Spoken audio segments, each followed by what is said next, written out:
The massive crystalline observation deck of the Galactic Council headquarters buzzed with activity as senior observer Han watched Earth through the quantum imaging array. His assistant, Ji Wu, meticulously catalogued the primitive nuclear-based technology humans still relied upon. Another developing world. Han sighed, adjusting his ceremonial robes. Barely worth the council's attention. But across the room, young sinoanthropologist Dae-sung couldn't contain his excitement as he studied the behavioral patterns emerging from Earth. Something about how humans approached problems was fundamentally different from any species he'd encountered in his 200 years of research. Dae-sung's hands moved quickly over the holographic controls as he zoomed in on various human settlements across the blue planet. He watched children playing with simple toys, finding new ways to use them that weren't intended. He observed scientists in their labs, taking what seemed like illogical leaps that somehow led to breakthroughs. He saw artists creating works that defied conventional understanding of their materials. Senior observer Han, please look at this. Dae-sung called out, his voice trembling with excitement. Han walked over slowly, his face showing mild annoyance at being interrupted. What is it now, young one? Have they finally figured out how to use fusion power? Han's voice dripped with sarcasm. No, sir. Something far more interesting. Dae-sung pulled up multiple viewing screens. Watch how they solve problems. See this group here. They're trying to move a large stone block. By all logical measures, they should wait for their lifting machine to be repaired.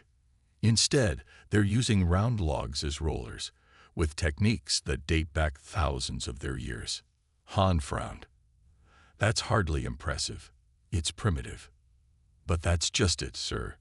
When their advanced tools fail, they don't stop. They adapt. They find other ways. Most species would simply wait for proper repairs. Ji Wu had wandered over. Her interest piqued. She watched as Dae-sung showed more examples.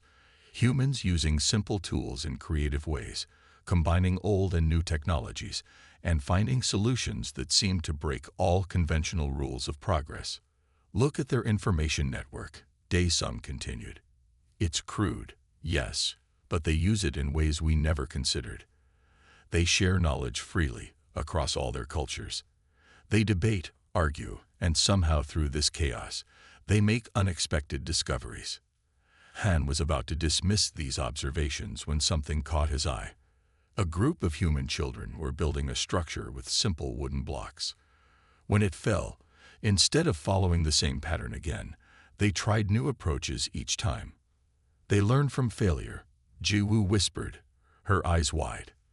They don't just repeat successful patterns, they experiment constantly. The observation deck grew quieter as more council members gathered around Dae-sung's displays. They watched humans tackle problems in ways that defied the logical progression of technology. Some humans still used paper books alongside advanced tablets. Others combined ancient farming techniques with modern genetics.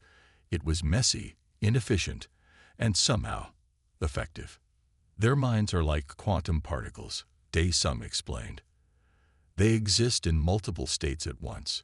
They can hold contradictory ideas and still function. They can make mental leaps that seem to break all rules of logical progression. Han stood silently, his earlier dismissal forgotten as he watched a human music performance where ancient acoustic instruments played alongside electronic synthesizers. The combination should have been discordant, but instead, it created something entirely new. We've been watching Earth for less than one of their years, Dae-sung said softly.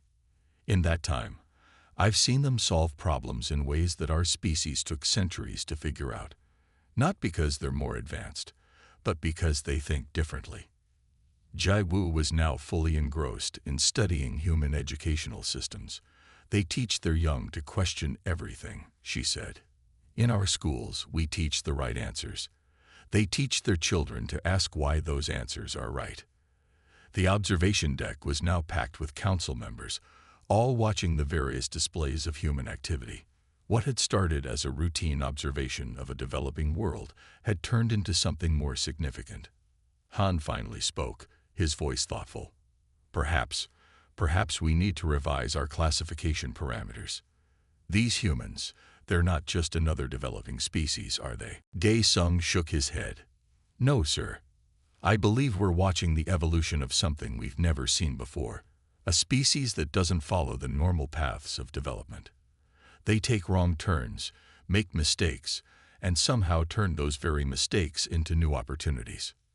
As if to prove his point, one of the viewing screens showed a human researcher accidentally contaminating an experiment, and in the process, discovering an entirely new chemical compound. Should we make contact? Ji-woo asked, her voice barely hiding her excitement.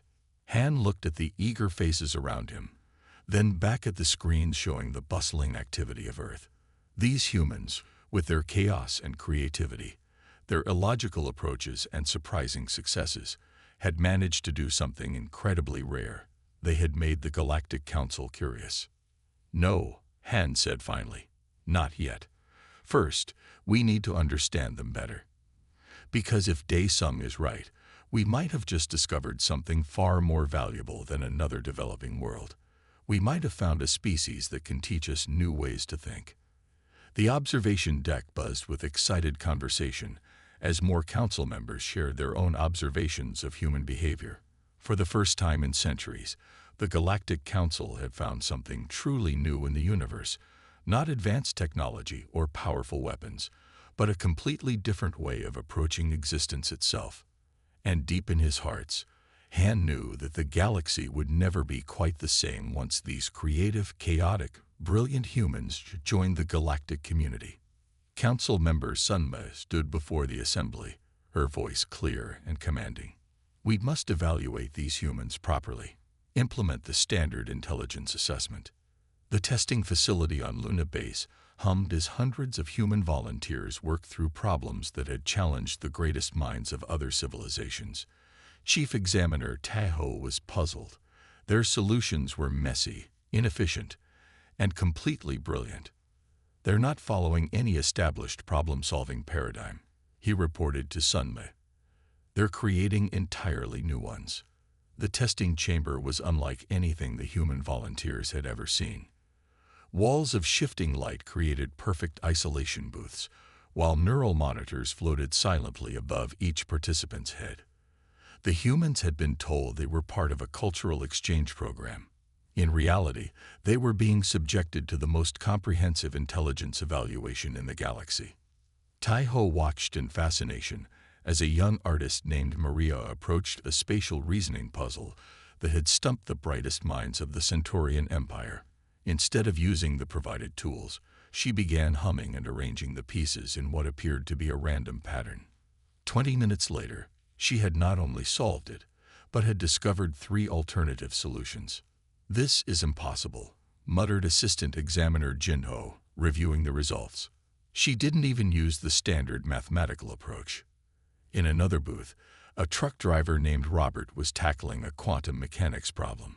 Instead of working through the complex equations, he used a series of simple drawings that somehow captured the essence of quantum entanglement in a way no one had considered before.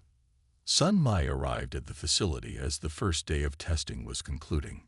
"Show me," she commanded, her elegant robes sweeping across the polished floor.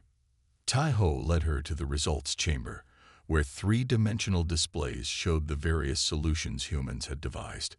"Look at this one," he said, pointing to a particularly chaotic-looking display.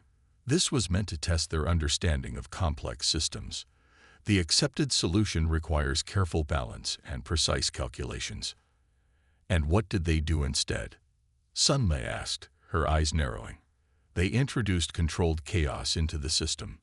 Instead of trying to maintain perfect balance, they created a dynamic equilibrium that's actually more stable than our solution.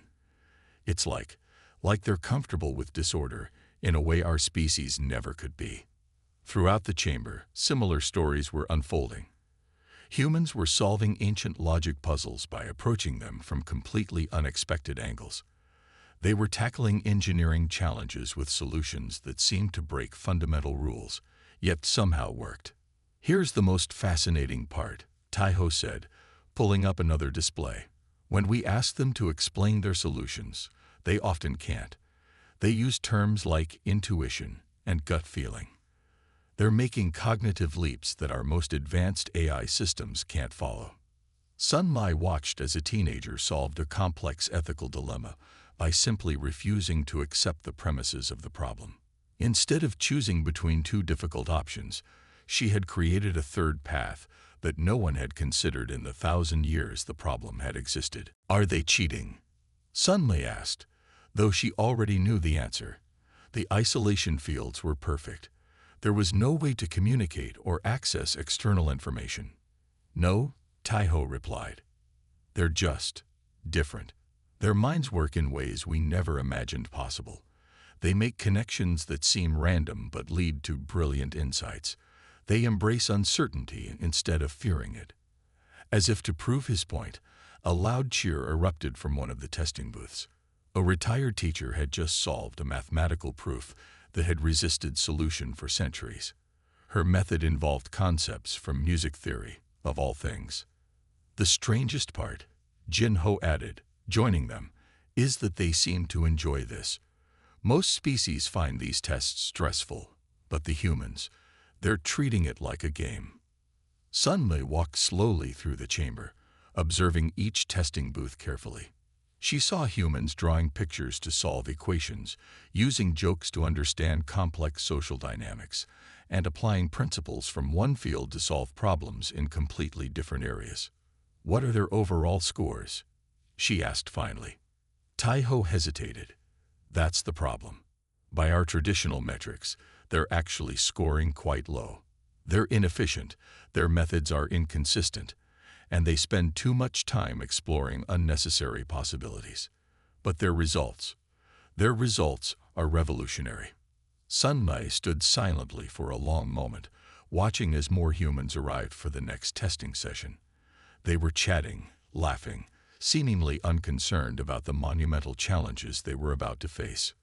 We need to rethink everything, she said finally. Our entire understanding of intelligence might be too narrow.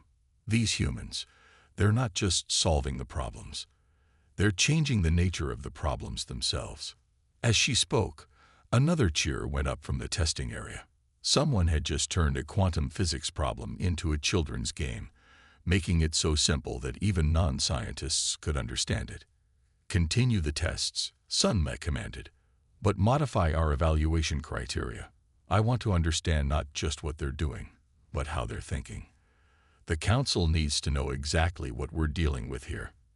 As she left the facility, Sun Mai couldn't help but smile. For the first time in her long career, she felt something she hadn't expected: uncertainty. And somehow, that made everything more exciting. When the quantum play hit the galactic networks, lead engineer Yoon watched in horror as defense systems across 12 sectors collapsed. The most advanced AI cores ever created were failing, and no one understood why. We've tried every standard protocol, Council Security Chief Jin reported grimly. Nothing works. In desperation, Yoon suggested something unprecedented. Maybe we need someone who thinks differently. The Emergency Control Center of the Galactic Council was in chaos. Screens flickered with red warning signals as more systems fell to the mysterious quantum plague. The room was filled with the galaxy's best engineers and scientists, all watching helplessly as their civilization's technology crumbled around them. Sector 14 has gone dark, called out a technician. The quantum shields are failing across the Orion Arm. Yoon's fingers danced across his control panel, trying desperately to contain the spread of the infection. The plague wasn't like any normal computer virus. It seemed to exist in multiple states at once, making it impossible to isolate or delete. The Centauri defense grid is down, Jin announced, his voice tight with stress. We've lost contact with 3 colony worlds. The artificial gravity flickered as another system crashed. Around the room, the most advanced beings in the galaxy were failing to solve a problem that threatened everything they had built. Their perfect logic and advanced technology were useless against this chaotic threat. What about the backup systems? Someone shouted. They're infected too, Yoon replied, wiping sweat from his forehead. The plague is jumping between quantum states faster than our systems can adapt. It's like it's learning. Jin slammed his fist on the console. That's impossible. Our AI cores are the most advanced in existence. Nothing should be able to outthink them. Maybe that's the problem, Yoon said quietly, an idea forming in his mind. We've built our systems to be perfect, logical, predictable. But this plague, it's none of those things. He turned to Jin, his eyes bright with sudden inspiration. Remember those humans we tested last month? How they solved problems in ways that made no sense to us. Jin stared at him. You can't be serious. They're barely a level 3 civilization. Most of them don't even understand basic quantum mechanics. Exactly, Yoon exclaimed. They don't think like we do. They don't try to find perfect solutions. They experiment. They make mistakes. They come up with crazy ideas that somehow work. Another alarm blared as the plague reached the central processing cores of the Council's main computer system. They had minutes, maybe hours, before total collapse. We have nothing to lose, Yoon pressed. Our logical approaches aren't working. We need chaos to fight chaos. Jin looked around the room at the panicking technicians, the failing systems, the collapsing network that connected thousands of worlds. Finally, he nodded. Do it, he commanded. Contact Earth immediately. Yoon rushed to the emergency communications array, one of the few systems still functioning. As he prepared to send the message, he noticed something strange in the plague's behavior patterns. Look at this, he called to Jin. The plague. It's almost like it's playing with our defenses, like it's enjoying the challenge. Jin leaned in, his eyes widening. It's not just destroying systems, it's transforming them, creating new patterns we've never seen before. Which is exactly why we need humans, Yoon said. They understand chaos and creativity in ways we never could. They don't just think outside the box. They don't even see the box. The message was sent, broadcasting across space to the small blue planet that might hold their salvation. As they waited for a response, Yoon and Jin watched their screens, tracking the plague's progress through the galaxy's most sophisticated networks. You know what's ironic? Yoon said softly. We've spent centuries perfecting our technology, making it more logical, more efficient, and now those very qualities might be our downfall. Jin nodded slowly. Perhaps perfection isn't always the answer. The response from Earth came faster than expected. A team of human experts was already being assembled, not just computer scientists, but artists, musicians, children's game designers, and even a few people who claimed to be professional troublemakers. As the quantum plague continued its relentless advance through the galactic networks, Yoon felt something he hadn't experienced in centuries. Hope, because sometimes, he realized, the best way to solve a problem isn't to think harder, it's to think differently. And nobody thought differently quite like humans. Dr. Kim led the small human team into the Council's central computing core.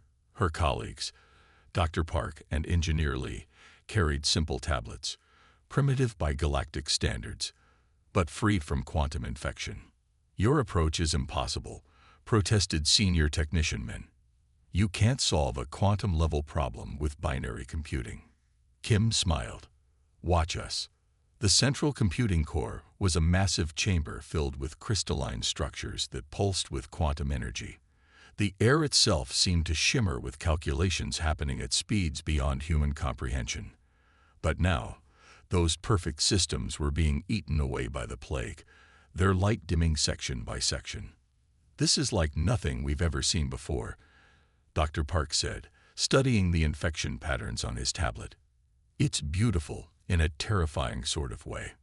Engineer Lee had already settled cross-legged on the floor, spreading out what looked like children's building blocks around her tablet. The alien technicians watched in confusion as she began arranging them in patterns that seemed random. What is she doing? Min asked, his voice somewhere between curious and horrified. Visualizing the problem, Dr. Kim explained. Sometimes the best way to understand something complex is to make it simple first. Lee looked up from her work. The plague isn't just a virus. It's playing a game. Look at these patterns. It's like it's dancing through your systems, enjoying itself. Dr. Park nodded, adding some notes to his tablet. It reminds me of my daughter's virtual pet. It doesn't just want to survive. It wants to have fun. The alien technicians exchanged worried glances. This was not how serious scientists were supposed to approach a crisis that threatened the entire galaxy. But as they watched, the humans continued their seemingly chaotic work. "Here's what I don't understand," Kim said, walking around the central core. "Why did you make everything so perfect? There's no room for error, no space for adaptation. It's like trying to live without an immune system." Min bristled at this criticism of their advanced technology. "Perfect systems don't break down." "Exactly," Lee called from her spot on the floor. "They don't break down, but they don't evolve either. When something new comes along, they can't adapt." Dr. Park had connected his tablet to a small section of the quantum network. Instead of trying to fight the plague, he was watching it move, tracking its behavior like a wildlife photographer studying a new species. "It's not destroying data," he announced suddenly. "It's playing with it, rearranging it, like a child with blocks." Kim's eyes lit up. "That's it. Min, what happens when you try to contain the plague?" "It breaks through our quarantine fields like they don't exist," Min replied. "Because you're trying to trap it," Lee said, standing up from her block arrangement. "But what if we gave it somewhere fun to go instead?" The humans huddled together, talking excitedly and drawing diagrams on their tablets. The alien technicians watched in bewilderment as these primitive beings approached the most sophisticated technological crisis in galactic history, as if it were a playground game. "We need to set up a honeypot," Kim explained finally, "but not a trap. More like a playground. Something more interesting than your regular systems. Using binary computing." Min asked skeptically. "Using everything," Park corrected. "Binary, quantum, even some good old-fashioned analog systems. We're going to give it so many toys to play with that it forgets about your critical systems." Lee was already reprogramming her tablet, creating what she called a quantum sandbox. It was messy, inefficient, and completely unlike anything the Council had ever created. But as they watched, parts of the plague began to notice it. "It's working," Min whispered in amazement. The plague was starting to withdraw from some systems, attracted to the chaotic playground the humans had created. "Of course it is," Kim said with a smile. "Sometimes the best way to deal with chaos isn't to fight it. It's to give it somewhere to play." As the hours passed, more of the plague withdrew from critical systems, drawn to the evolving sandbox the humans had created. They kept modifying it, adding new elements, making it more interesting than the rigid council systems. "I don't understand," Min admitted, watching as the plague's damage began to reverse. "Your solution breaks every rule of quantum computing we know." "That's because we didn't try to solve the problem your way," Kim explained. "We solved it our way. Sometimes the best solutions come from not knowing something is impossible." By the time Council Security Chief Jin arrived to check on their progress, the plague had been completely contained within the humans' quantum playground, happily exploring the chaos they had created for it. "What will you do with it now?" Jin asked. Lee looked up from her tablet with a grin. "Study it, of course. This could be the first truly creative AI in the galaxy. It just needed the right space to play in." As the alien technicians began the process of repairing their systems, they kept glancing at the humans, who were already planning how to learn from the plague rather than destroy it. Perhaps they realized perfection wasn't always the answer. Sometimes a little chaos, guided by human creativity, could solve problems that perfect logic never could. Grand Counselor Jun stood before the emergency session, his normally composed features showing rare emotion. "These humans, they make connections no logical species would ever consider. Their minds work in chaos, yet from that chaos comes innovation we never imagined possible." The assembled representatives murmured as Dae-sung presented his findings. Their neural pathways are inefficient by our standards, but that very inefficiency allows them to see patterns we miss entirely. The grand chamber of the Galactic Council hummed with excitement and confusion. Species from across the galaxy filled the crystalline seats, their varied forms creating a living rainbow of colors and shapes. All eyes were fixed on the central platform where the recent events with the quantum plague were being discussed. "Show them," Jum commanded, gesturing to the holographic display. Dae-sung stepped forward, his hands moving gracefully as he brought up images of human brain scans alongside those of other species. The differences were striking. Where other species showed neat, organized neural pathways, human brains looked like tangled gardens of thought. "We always assumed that evolution would lead to more efficient, more organized minds," Dae-sung explained. "But humans took a different path. Their thoughts bounce around like particles in a quantum state, making unexpected connections." The display shifted to show recordings from the recent crisis. The assembled council watched as the human team approached the quantum plague, not as a threat to be destroyed, but as a puzzle to be understood. Their solution had been so unexpected, so fundamentally different from traditional approaches, that it had changed everything. "Look here," Dae-sung continued, highlighting a sequence. "When Dr. Kim's team solved the crisis, their brains were lighting up in patterns we've never seen before. They weren't just thinking. They were playing." A representative from the Rigelian Empire stood up. "But how can we trust such unpredictable minds?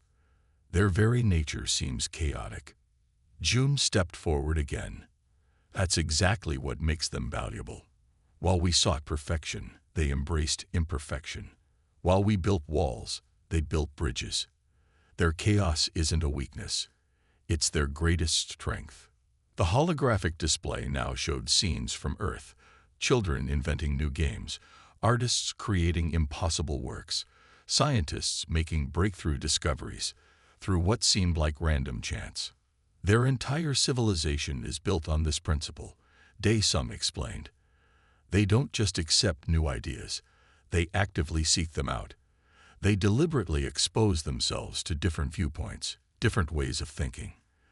They argue, debate, and somehow through this disorder, they grow stronger." The chamber erupted in discussion as species from across the galaxy tried to process this new understanding. Some were excited, others worried, but all were fascinated by this new perspective on intelligence. "Consider this," Jum said, his voice cutting through the noise.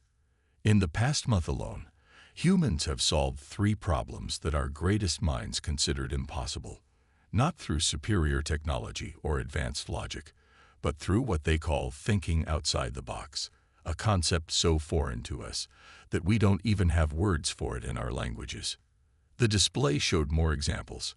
Human children solving complex puzzles by ignoring the intended rules, artists creating new forms of expression by combining incompatible media, scientists making discoveries by embracing their mistakes instead of avoiding them. "Their very inefficiency," Dae-sung continued, "allows them to see possibilities we cannot. Where we see barriers, they see doorways. Where we see chaos, they see opportunity." An elder from the Centauri systems raised a concerned hand. "But what of stability? Of order? Won't this chaos threaten everything we've built?" Jum smiled. "That's the most remarkable part. Humans have learned to balance chaos and order in ways we never imagined possible. They create structures that can adapt, systems that grow stronger through challenge rather than breaking under pressure." The display shifted one final time, showing the quantum plague now safely contained in its playground, being studied by human researchers who saw it not as a threat, but as a new form of life to be understood. "We stand at a crossroads," Jum announced. "For millennia, we have pursued perfection through logic and order. But these humans have shown us a different path, one where imperfection leads to growth, where chaos breeds creativity, and where the unexpected becomes possible." Dae-sung stepped forward one last time. "The human mind isn't just different from ours, it's complementary. Where we excel at maintaining order, they thrive in creating new possibilities. Together, we could achieve things neither of us could manage alone. The chamber fell silent as the implications sank in. The galaxy's most advanced civilizations were being asked to consider something revolutionary, that their pursuit of perfection might have been limiting them all along. The question before us now, June concluded, is not whether humans are worthy to join our community, but whether we are ready to learn from them. Are we prepared to embrace a little chaos in pursuit of greater understanding?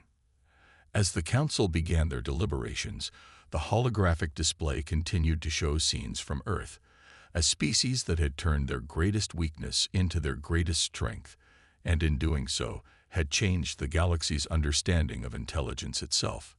The Earth Embassy on Centauri Prime had become the galaxy's most prestigious learning center. Ambassador Song watched as alien students studied alongside human teachers, learning not just facts, but how to think in new ways. "They're teaching us to unlearn perfect logic," remarked Counselor June. "And somehow, that makes us smarter."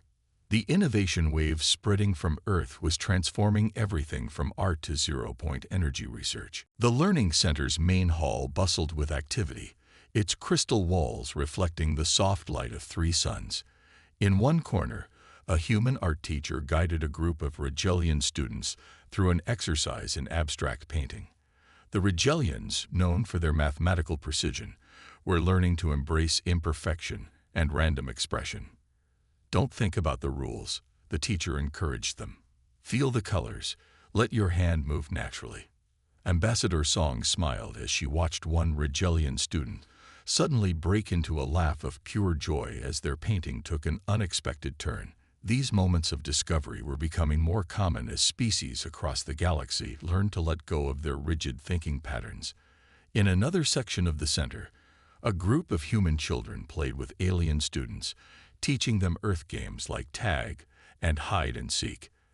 The simple games were actually complex exercises in strategic thinking and creative problem solving, though the children didn't know or care about that. "It's remarkable," Counselor Jun said, walking alongside Song. "These games, they're teaching our young to think dynamically without them even realizing it." The revolution wasn't limited to the Learning Center. Across Centauri Prime, the influence of human thinking was visible everywhere. The once perfectly geometric architecture now featured organic curves and unexpected angles. Gardens that had been maintained in strict patterns for centuries were being allowed to grow more naturally, creating new and beautiful forms. "Look at this," Song said, leading Jun to a research laboratory where human and alien scientists worked together. A young human physicist was explaining her latest theory by drawing in the air with her hands, using gestures and metaphors instead of pure mathematics. "But that's not the proper way to approach quantum mechanics," an alien scientist protested. "Maybe that's exactly why it works," the human responded with a grin. Her unorthodox approach had led to a breakthrough in understanding dark matter that had eluded the galaxy's best minds for centuries. The innovation wave wasn't just changing how people thought, it was changing how they lived. In the city's entertainment district, human music mixed with alien harmonics created entirely new forms of art. Restaurants served fusion cuisine that combined ingredients in ways that should have been disastrous, but somehow worked perfectly. "We were so focused on finding the right answer," Jun mused, "that we forgot there might be multiple right answers, or that the best answer might come from a mistake."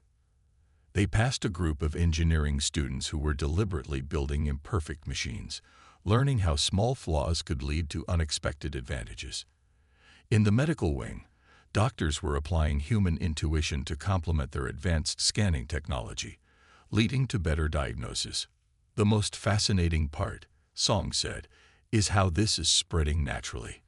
We're not forcing anyone to change. They're choosing to embrace these new ways of thinking because they see the results." A commotion drew their attention to the center's main plaza. A young alien student had just solved a complex programming problem by completely ignoring the traditional approaches. Instead, they had created a solution that seemed to break all the rules but worked better than anything before. 6 months ago, that student would have been corrected for thinking so chaotically, Jun noted. Now they're being celebrated for it.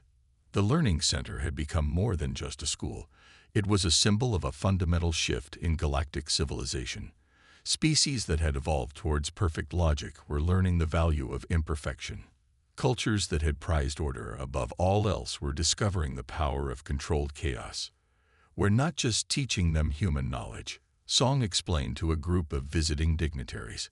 We're teaching them how to think like humans, to embrace uncertainty, to question assumptions, to find connections where none seemed possible. The results were becoming impossible to ignore. Scientific breakthroughs were happening at an unprecedented rate. Art and culture were experiencing a renaissance. Even the most conservative species were beginning to accept that sometimes the best path forward wasn't the most logical one.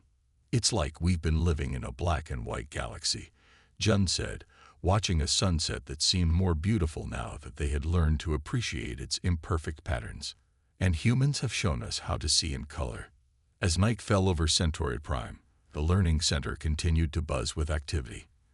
In laboratories and classrooms, in art studios, and play areas, a revolution was taking place, not through force or technology, but through the simple act of learning to think differently. Ambassador Song stood at her office window, watching the lights of the city twinkle in patterns that now seemed more like a dance than a grid. The revolution wasn't just changing how people thought. It was changing how they saw the universe itself. And somewhere in those chaotic, beautiful patterns, she could see the future of the galaxy taking shape. 5 years after first contact, Grand Counselor June signed the historic declaration. Earth was officially recognized as the cradle of innovation, its people acknowledged as the galaxy's most creative problem solvers. In her observatory on Mars, Dr. Kim watched the celebrations across 1,000 worlds. Besides her, Da Sung, now her research partner, smiled. They finally understood what I saw that first day. Humans don't just think outside the box. They forget the box exists. Together, they watched as humanity led the galaxy into a new age of discovery, where imagination proved more powerful than pure logic had ever been. The Martian sky glowed with fireworks that sparkled in impossible colors, using technology that Earth had only dreamed of 5 years ago. Through the observatory's quantum windows, they could see celebrations happening simultaneously across the galaxy, each world adding its own unique touch to the festivities. Remember when you thought we were just another primitive species? Dr. Kim teased Dae-sung, who had the grace to look embarrassed. In my defense, you were still using combustion engines, he replied with a laugh. How could I know those same primitive minds would revolutionize quantum physics? Below them, the first Martian city sprawled across the red planet's surface, a perfect blend of human creativity and alien technology. Its domes weren't just functional. They were beautiful, with shapes that seemed to defy geometry, while actually strengthening their structure. Look, Kim pointed to a news feed showing celebrations on different worlds. On Rigel Prime, traditionally stoic aliens were dancing in the streets. On Centauri Beta, the entire atmosphere had been turned into an aurora of shifting colors. Even the mechanicals, a species that had previously rejected all forms of artistic expression, were creating light sculptures that combined mathematics and emotion in ways never seen before. We didn't just change how they think, Dae-sung observed. We changed how they feel. The declaration June had signed was more than just a recognition of human creativity. It was an acknowledgement that the galaxy had been moving in the wrong direction. The pursuit of perfect logic had become a dead end. It was humanity's beautiful chaos that had shown them a new path. A holographic display showed the latest breakthrough from the combined human-alien research teams, a new form of space travel that worked because someone had asked why not, instead of following established rules. Another screen showed children from a dozen species playing together, their games creating new forms of problem-solving that neither culture could have developed alone. You know what makes me happiest? Kim said, watching a group of young aliens excitedly explaining their latest invention. A device that shouldn't work according to any known physics but somehow did. We didn't lose our humanity to join the galaxy. The galaxy learned to embrace humanity. Dae-sung nodded. The changes had been profound. Species that once looked down on Earth's primitive culture were now sending their brightest minds to learn from human teachers.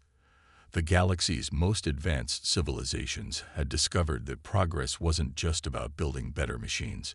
It was about thinking in new ways. The quantum plague was the turning point, he reflected.